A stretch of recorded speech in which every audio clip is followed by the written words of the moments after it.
आज के इस दौर में 98 to 100% मार्क्स कई स्टूडेंट आराम से ले आते हैं, और अगर कोई 98% और 100% मार्क्स ला रहा है तो किसी को कोई हैरानी नहीं होती। और हमारे दौर में सब सब्जेक्ट के मिलाकर भी कई बच्चों के 100 पूरे नहीं हो रहे थे। तो ये बात तो बिल्कुल तय है कि आज की पीढ़ी में टैलेंट की कोई कमी नहीं है। लेकिन कहानी में ट्विस्ट कब आता है जानते हैं? जब बच्चे 14 से 20 साल की उम्र में होते हैं।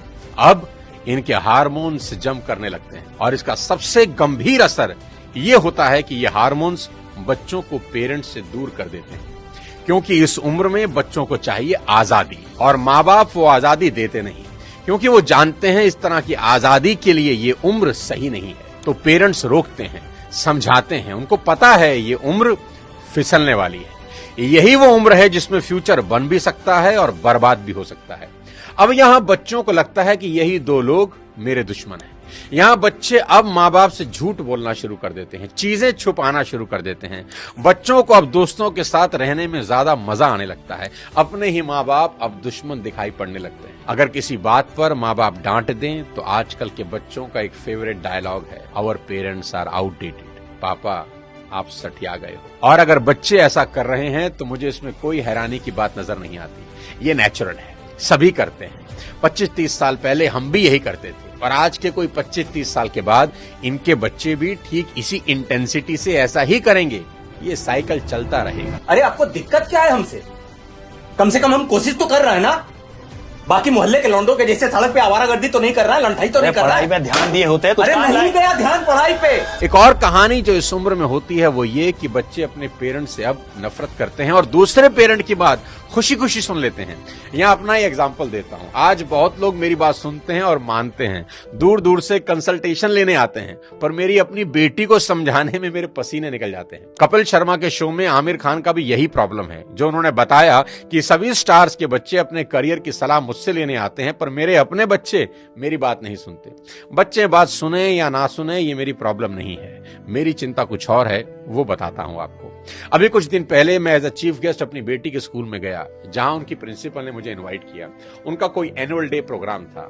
मैंने वहां भी यही कहा कि मेरी चिंता बच्चों की परसेंटेज को लेकर कुछ ज्यादा नहीं है, क्योंकि पिछले 20 साल में कोई 200 से ज्यादा कॉर्पोरेट्स को मैं ट्रेन कर चुका हूं, और मैं जानता हूं कि स्कूल और कॉलेज में पढ़ाई जाने वाली 90% बातें जिंदगी में कहीं काम नहीं आती, और 90% बातें जो जिंदगी में काम आती हैं वो स्कूल और कॉलेज में पढ़ाई ही नहीं जाती। मुझे तो याद ही नहीं कि कब sine theta upon cos theta is equal to tan theta मैंने अपनी जिंदगी में कहीं इंप्लीमेंट किया।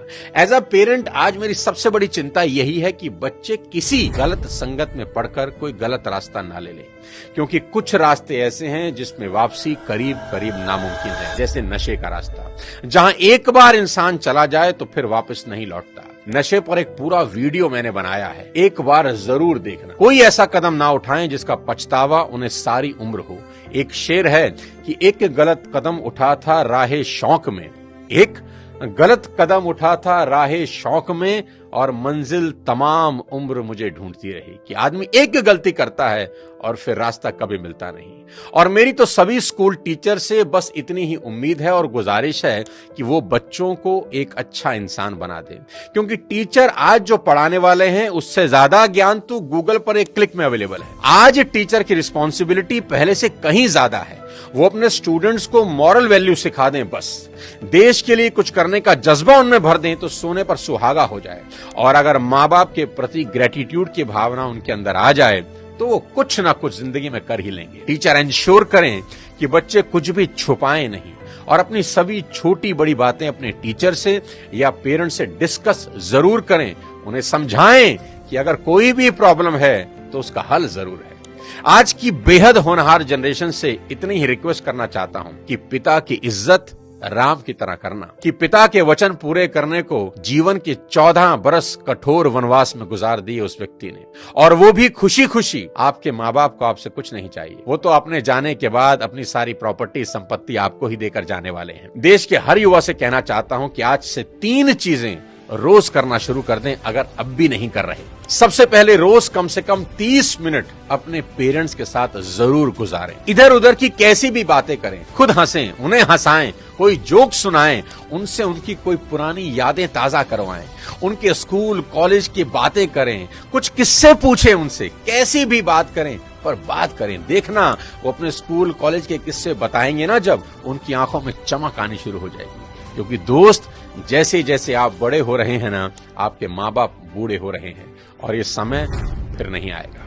उनके जाने के बाद बड़ा अफसोस होता है कि काश ये कर लेता, वो कर लेता। उनका कर्ज सारी जिंदगी नहीं उतार सकते, पर अपना समय उनको देकर उस कर्ज का इंटरेस्ट जरूर भर सकते हैं। मुनव्वर राणा का एक शेर है कि लौट कर जैसे भी हो ऐ जाने पिदर आ जाना, लौट कर जैसे भी हो ऐ जाने पिदर आ जाना, ऐसी वैसी जो खबर सुनना तो घर आ जाना, और वक्त रुखसत हमें इज्जत से सलामी देने, जब डुबोने लगे दरिया तो नजर आ जाना। आस पास ही रहना अपने माँ बाप। दूसरी बात, भूल कर भी उनसे ऊंची आवाज में कभी बात न करना। उनको कभी ये एहसास ना हो जाए कि अब हम बूढ़े हो रहे हैं, कमजोर हो गए, इसलिए हमसे ऐसे बात की जा रही है।